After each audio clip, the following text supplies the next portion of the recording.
네, 이번엔 보기만 해도 피가 거꾸로 솟는 영화, 우리가 꼭 알아야 될 사실들, 우리 민족의 역사를 다룬 영화를 한 편 얘기해 보겠습니다. 추석 특선입니다. 지리적 장소는 일본 나가사키 하시마. 시마가 섬이란 뜻입니다. 쓰시마 대마도처럼. 나가사키는 나가사키 짬뽕 이런 거 하는 데입니다. 시기적으로는 1940년대 초반. 그럼 그때가 언제냐? 우리나라 식민 통치의 거의 막바지입니다. 그리고 일본은 러일 전쟁 예전에 이겼죠. 대원군 있을 때. 그 다음에 중일 전쟁 이겼죠.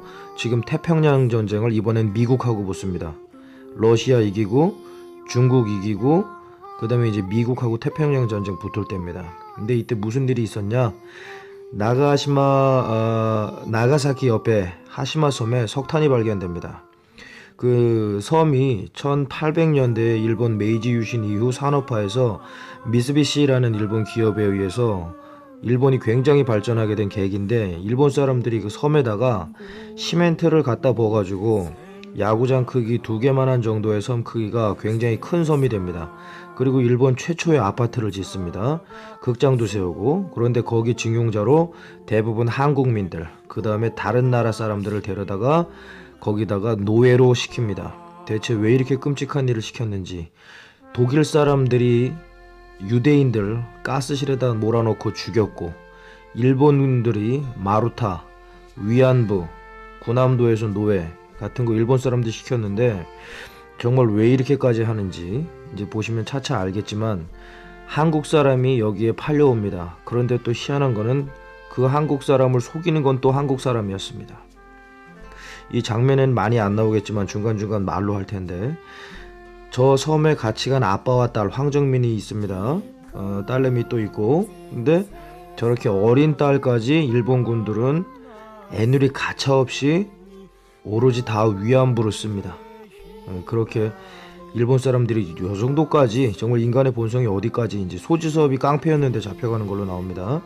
저기서 환경을 보여줍니다. 바닥 뭐 습도 90%, 밥은 깻묵, 참깨 기름 짜고 나오면 남는 깻묵 같은 거를 밥으로 줍니다. 그래서 이 사람들이 생선뼈 말라있듯이 말라있습니다. 실제로 보면은.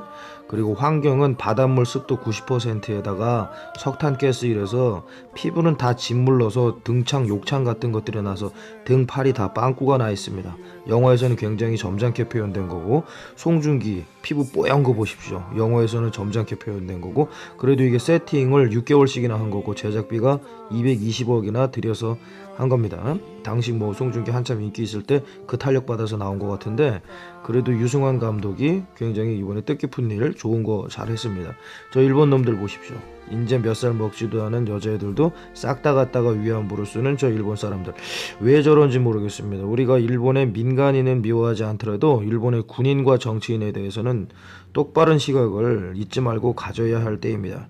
나가 이 새끼야 짬뽕 같은 거를 뭐 먹는 건 좋지만은 일본이 어떻게 했는지 우리가 잊어서는 안 될 겁니다. 이렇게 하고서 이 장면엔 안 나오는데 영화상에서는 또 뭐가 나오냐면, 이경영이가 거기 노예들인 한국 사람들의 총 대장을 맡고 있습니다. 한국인 대표.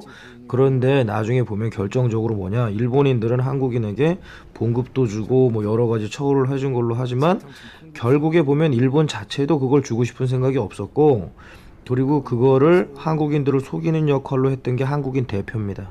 그럼 우리가 여기서 알 수 있는 게 뭐냐?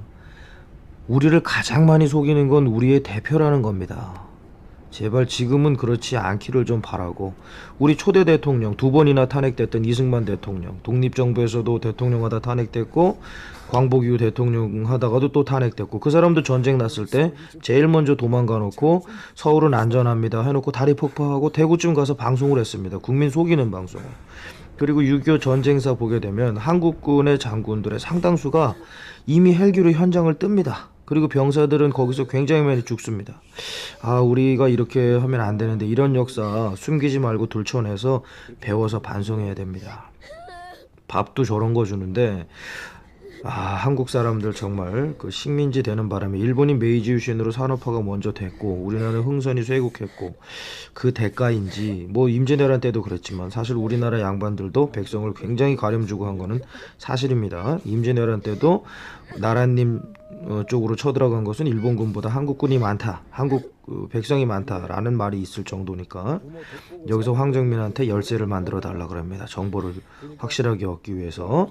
그래서 독립군인 줄 알았던 윤학철이가 알고 보니까 독립군이 아니라 조선인을 대표하는 직함을 쓰고 일본인과 야합하고 있는 겁니다. 지금도 우리 한국의 통일을 가장 반대하고 있는 나라나 민족이 전 세계에서 일본일 겁니다. 어떻게 보면 백제의 후손이 일본으로 건너가서 일본인이 됐다라고 우리가 생각하는 사람들도 있는데 우리의 통일이나 잘 사는 거를 일본이 가장 싫어하는 것 같습니다. 그래서 지금쯤 우리가 조심해야 될 거는 북한의 말을 과연 믿을 수 있는지. 사실 해방되면서 민족주의자라든가 뜻 있는 분들이 북으로 많이 넘어간 거는 사실입니다.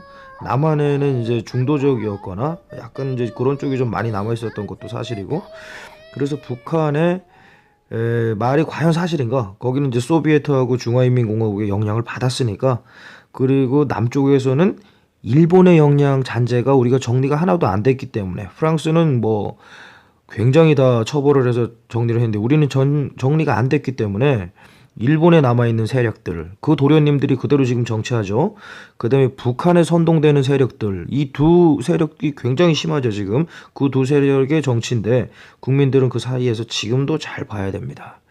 송중기 저 어려운 영화 속에서 뭐 날씬은 한데 탄력 있는 피부 자랑하고 있습니다.